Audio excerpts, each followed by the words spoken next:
أعوذ بالله من الشيطان الرجيم.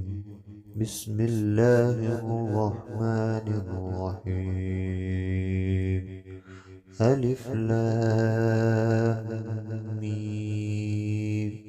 ذلك الكتاب لا ريب فيه هدى للمتقين الذين يؤمنون بالغيب ويقيمون الصلاة ومما رزقناهم ينفقون والذين يؤمنون بما أنزل إليك وما أنزل من قبلك وبالآخرة هم يوقنون أولئك على هدى من ربهم وأولئك هم المفلحون إن الذين كفروا سواء عليهم أأنذرتهم أم لم تنذرهم لا يؤمنون طبع الله على قلوبهم وعلى